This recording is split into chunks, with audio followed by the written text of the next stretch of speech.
voltando aqui a fita um pouco, a gente chega lá no Fernando Pessoa, que é um homem do tempo dele, é um sujeito, né? Século XX, início daquele momento do século XX, que é um momento de transformação também. Sujeito que estava ali numa sociedade que... Século XX é outra pegada, né, gente? Século XX, as transformações das vanguardas, as famosas vanguardas europeias, elas se deram de modo mais incisivo na Europa. A gente pode pegar assim, tem a Itália, tem a França, tem até a Alemanha também dentro desse escopo aí de civilizações, né? Aí a gente tem Portugal, que foi pegando a rebarba ali de tudo que estava acontecendo, principalmente na França, mas que também foi produzindo, de certa maneira, algumas transformações vanguardistas. Dentre elas tem uma, né, que tem a mão do Fernando Pessoa, que é o sensacionismo. O sensacionismo é uma coisa muito interessante da gente pensar. Porque o sensacionismo, olha só, sensacionismo tem três regras. Vamos colocar assim, três ditames básicos. O primeiro deles é: todo objeto é uma sensação nossa. Todo objeto é uma sensação nossa. E eu já vou explicar para vocês, daqui a pouquinho eu vou falar da perspectiva do Heidegger, que ele, de certo modo, na filosofia dele, ele desconstrói essa questão que o Fernando Pessoa ele desenvolve a partir, vamos colocar assim, do Hegel, do Kant, que foi uma perspectiva da filosofia que valorizava os objetos, né? O entendimento do ser se dava muito a partir da relação dele com o mundo e a relação dele com os objetos, por exemplo. Que objetos são esses? Sei lá, vamos pensar aqui até na questão da arte. Tem muito disso, mas vamos por partes, né? Vamos voltar aqui no sensacionismo do Fernando Pessoa. Então, todo objeto é uma sensação nossa. Por exemplo, este livro que está na minha mão aqui, ele se torna livro porque eu estou olhando para ele, não é? E estou tocando ele. Então, assim, olha, estou cheirando ele também, né? Então, assim, ele tem um cheiro de livro antigo, tocando ele, estou sentindo ele tatilmente e também observando ele, né? Então, a minha visão, o que eu vejo é uma sensação também. Então, olha que interessante. Então, todo objeto é uma sensação nossa. Esse é o primeiro ditame lá do sensacionismo. O segundo ditame: toda arte, porque o Fernando Pessoa ele vai na direção da arte, né? Toda arte é a conversão de uma sensação em objeto.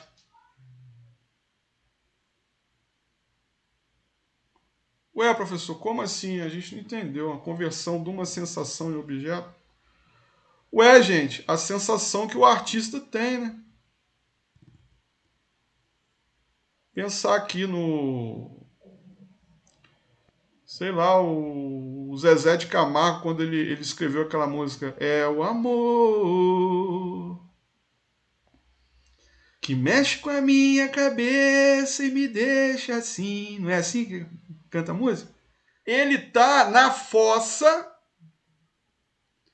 aí ele resolve escrever, né, uma música para Zilu, para representar tudo que ele sente por ela. Aí ele começa: eu não vou negar que eu sou louco por você, sou maluco para te ver, eu não vou negar, né? Aí ele vai, né? Ele extravasa ali toda a fruição dele artística ali, escrevendo essa composição e tudo mais. Aí chega no refrão, que ele pode se esgoelar à toa, que ele tem aquela garganta, né? Ele pode mandar ver ali que vai ser bom para ele também, porque sempre quando a gente atinge os agudos, a gente emociona as pessoas, né?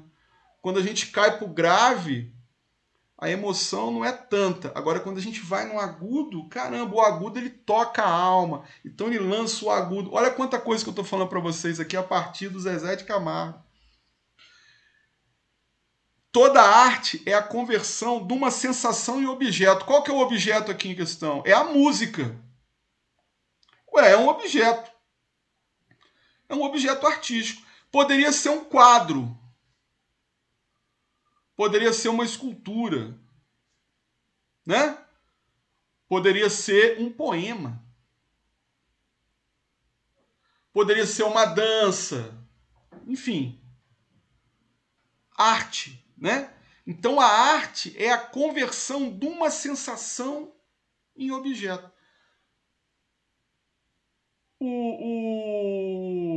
Vamos pegar aqui o Van Gogh, quando ele pintou lá o Noite Estrelada. Ele chegou lá, ele olhou para o céu, ele teve uma sensação, né?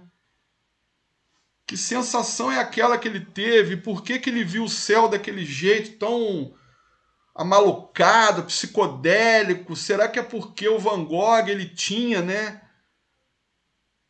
O Van Gogh era um camarada que tinha uns problemas de saúde, uma certa esquizofrenia e tudo mais. Será que isso influenciou ali na percepção dele? Ou seja, ele transformou uma sensação em objeto. Que objeto foi esse? Noite Estrelada. Então é sempre assim, gente.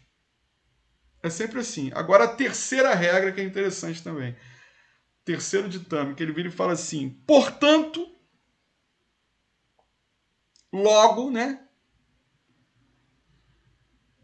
Toda arte é a conversão de uma sensação numa outra sensação.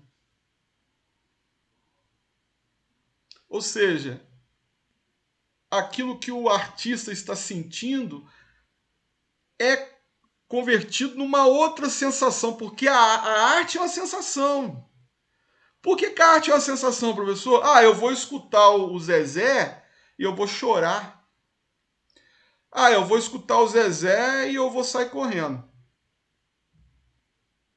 Ah, eu vou escutar o Zezé e eu vou voltar com a minha mulher. Ah, eu vou escutar o Zezé e eu vou querer, sei lá, vomitar. Enfim, eu vou entrar num museu, eu vou olhar para um quadro e ele não vai me dizer absolutamente nada. Ele já está me dizendo alguma coisa. O nada é alguma coisa. Eu vou entrar num museu, eu vou olhar para um quadro e eu vou me emocionar. Esse quadro vai me lembrar alguma coisa, alguma passagem da minha vida, os meus pais, a minha infância, ou então vai problematizar o meu futuro. Ou seja, uma sensação que é a sensação do artista será transformada em N possibilidades de sensação. Então essa questão ela é muito interessante, né? O Fernando Pessoa, ele coloca isso para nós. O sensacionismo é uma vanguarda, vamos colocar assim, lá de Portugal. É uma contribuição de Portugal dentro desse complexo de vanguardas europeias, aí, daquelas que a gente estuda, né? O cubismo, o expressionismo, o impressionismo, o dadaísmo, futurismo e tudo mais. Enfim, inclusive o futurismo foi uma que o Pessoa abraçou demais, né? Ele abraçou demais esse futurismo. Ele fez o futurismo dele. Ele se distanciou daquele futurismo lá do Marinetti, o cara que idealizou essa coisa do futurismo italiano, né? Enfim, o Fernando Pessoa ele faz ele dá uma interpretação dele para o futurismo e começa a produzir uns poemas, tipo Ode Triunfal, enfim, aqueles poemas mais famosos do Álvaro de Campos, né? Que ele fala da fábrica e começa com aquele ranger dos maquinários da fábrica e tudo mais, enfim. Essa perspectiva do heterônimo Álvaro de Campos é muito interessante. Aí entra uma possível vinculação, vamos colocar assim, de tudo que a gente estudou até agora em termos de romantismo com o Álvaro de Campos.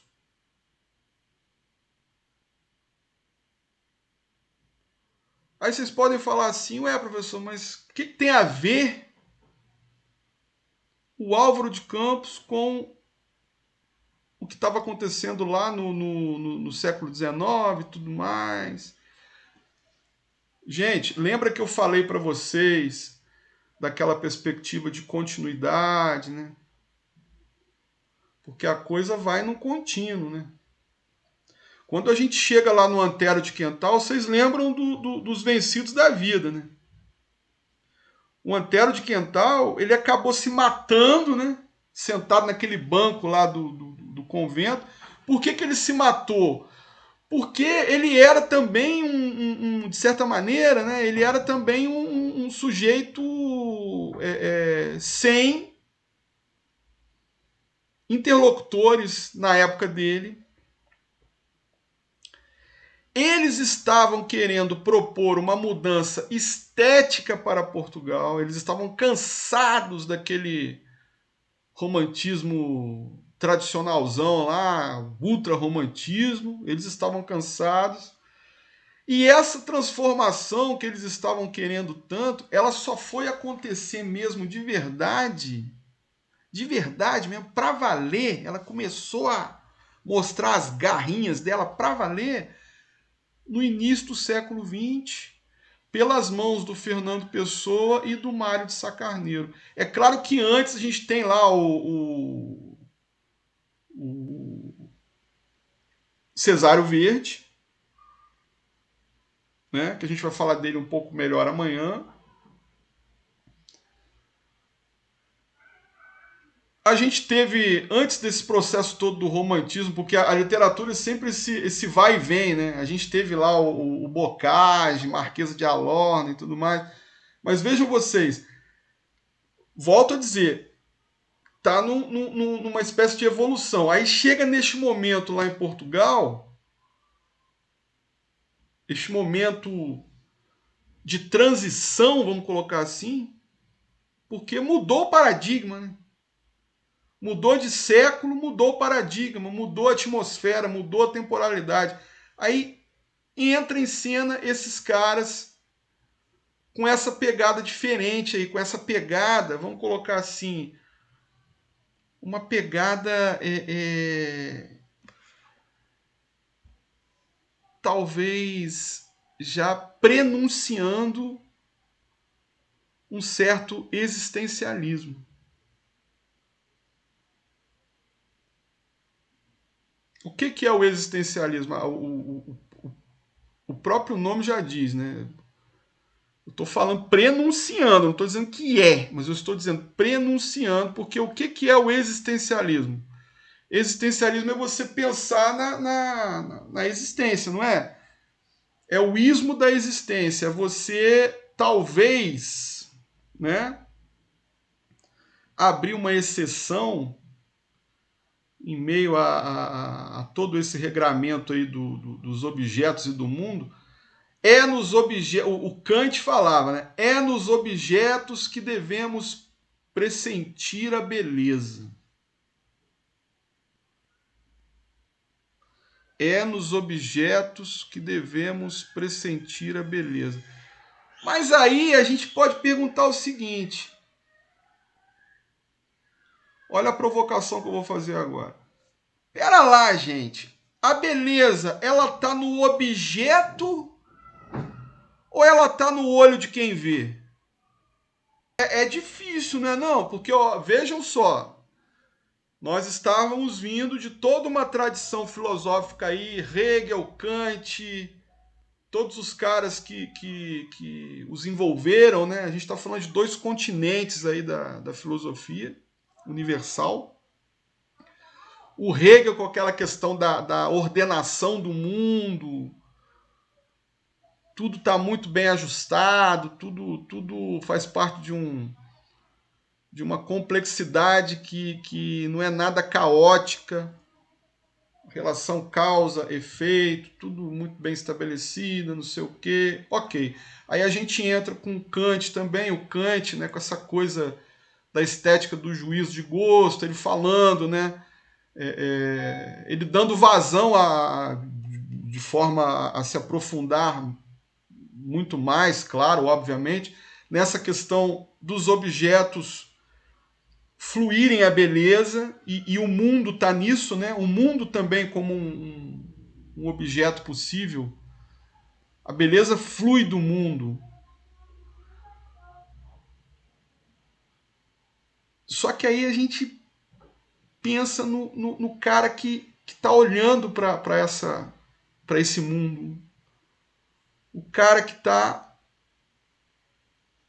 recebendo isso. O Heidegger ele fala justamente isso, gente. Ele fala dessa possibilidade.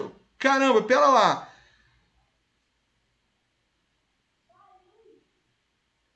O sentido quem dá sou eu. Olha a recepção. Eu chegar para vocês e falar, ó, o Van Gogh não tá com nada. Van Gogh não... Ele não sabe pintar, não. Pera lá, como é que é? Ele não sabe pintar? Não, não, você tá errado. Ele sabe pintar. Você que não gosta do Van Gogh, mas que ele sabe pintar, ele sabe. Você pode não gostar do Van Gogh, mas ele sabe pintar. Você não pode falar que ele não sabe pintar? Que história é essa? Você não gosta dele, mas ele é um artista. Então, assim, aí nos desdobramentos disso, a gente cai lá na estética da recepção, né? A gente, por exemplo, o estética do efeito, Wolfgang Iser, Hans Robert Jauss, os grandes nomes, né? Os caras que desenvolveram essa vertente da teoria da literatura. Quando a gente conta, vamos dar outro exemplo aqui. Eu conto uma piada para vocês. A piada, a graça da piada está em vocês, não em mim. Vocês podem pensar assim, professor, o Costinha, ele contava uma piada, né? Ele só falava aquele rau lá e todo mundo ria. Tudo bem, tranquilo. Mas a piada tá em nós, porque a gente já fica na expectativa do Costinha fazer aquela cara engraçada e todo mundo cair na risada. Ou seja, a expectativa sou eu que crio. Então a graça da piada está em mim. Eu posso não entender a piada.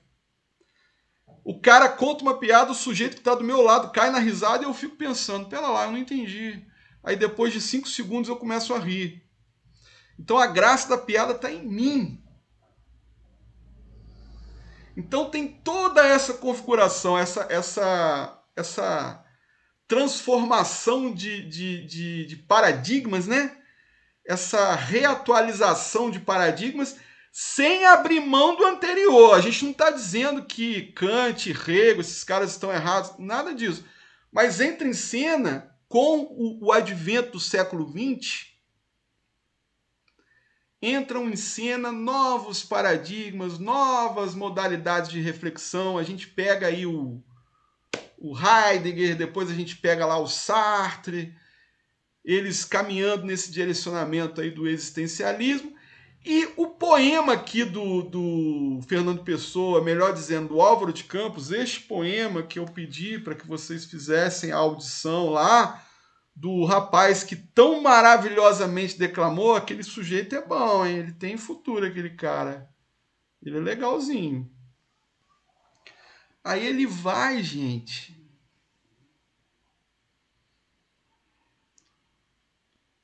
Ele coloca um monte de questão aqui pra gente nesse poema, né?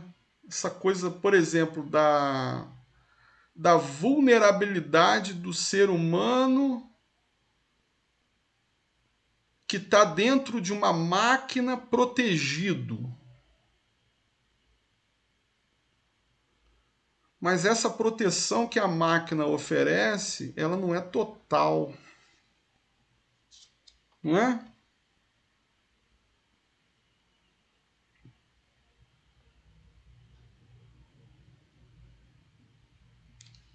Aí ele vai indo, aí ele chega, né? Ele chega diante de um casebre, não tem isso?